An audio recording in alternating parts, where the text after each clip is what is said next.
नमस्कार। दान देने के महत्व को दर्शाती, दान देने के पीछे की सही मंशा को दर्शाती एक और कहानी लेकर मैं आज आपके साथ जुड़ी हूँ। ये कहानी है खान खाना रहीम की, जिनके दोहे सुनकर लगभग हर भारतीय बड़ा हुआ है, और उन्हीं के साथ अकबर के दरबारी कवि गंगाधर राव की, जिन्हें कवि गंग के नाम से भी जाना जाता है और जो रीतिकालीन काव्य परंपरा के एक प्रसिद्ध कवि रहे हैं। तो रहीम को दानवीर माना जाता था। दूसरों की सहायता करने से पहले कभी नहीं चूकते थे, पर उनकी एक खासियत भी थी कि दान देते हुए उनकी नजरें हमेशा नीची रहती थी, सर झुका हुआ रहता था। तो हुआ यूं कि एक बार कुछ छंद कवि गंग के बहुत पसंद आ गए रहीम को। इतना पसंद आए कि उन्होंने 36 लाख रुपए कवि गंग को दान में दे दिए। अब आप सोचिए, अकबर के युग में 36 लाख रुपए का दान। कवि गंगाधर राव भी भौचक्के के रह गए, समझ नहीं आया क्या करें। तो सोचा कि अपनी कृतज्ञता के भाव को एक दोहा लिखकर प्रकट करते हैं। तो रहीम को नवाब की उपाधि देते हुए एक दोहे के माध्यम से कवि गंगाधर राव ने पूछा, सीखे कहाँ नवाब जूं ऐसी देनी देन, जो जो कर ऊंचे उठे त्यों त्यों नीचे नैन। यानी कि महोदय महाशय, ऐसा दान देना आपने कहाँ से सीखा? जैसे जैसे मदद के लिए आपके हाथ उठते हैं, वैसे वैसे आपकी नजरें नीची हो जाती हैं। और आमतौर पर देखा जाए तो मदद करने वाला, सहायता करने वाला हमेशा घमंड के मद से चूर रहता है, उसकी गर्दन तनी हुई रहती है। तो रहीम ने दोहे से ही जवाब दिया, और वो बहुत ही बेहतरीन जवाब था, बहुत ही सार्थक जवाब था।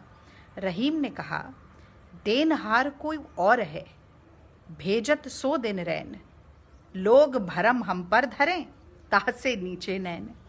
यानी कि देने वाला कोई और है, ऊपर वाला है, प्रभु है, ईश्वर है, वही है जो हमें माध्यम बनाता है। याद कीजिए, कल स्वामी विवेकानंद की कहानी सुनाई थी।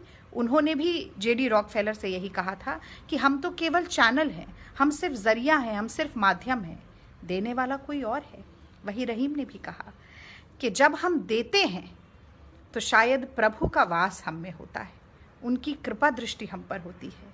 और इसीलिए मदद का हाथ बढ़ाते हुए, किसी का संकट दूर करने के लिए हाथ बढ़ाते हुए, किसी के आंसू पोंछने के लिए हाथ बढ़ाते हुए, किसी का सहारा बनने के लिए हाथ बढ़ाते हुए, हमेशा हम प्रभु के सबसे निकट होते हैं। व्यक्ति क्या क्या जतन नहीं करता एक डिवाइन कनेक्ट के लिए। तीर्थ जाता है, मंदिर, मस्जिद, गुरुद्वारे, चर्च जाता है, भजन कीर्तन करता है, लेकिन ईश्वर की प्राप्ति का सबसे सरल, सबसे आसान जरिया यह है कि ईश्वर के बनाए हुए मनुष्य की हम मदद करें।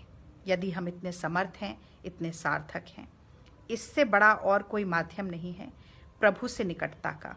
और शायद इसीलिए तुलसीदास जी ने भी रामचरितमानस में ये लिखा कि परहित सरिस धर्म नहीं भाई, पर पीड़ा सम नहीं अधिमाई।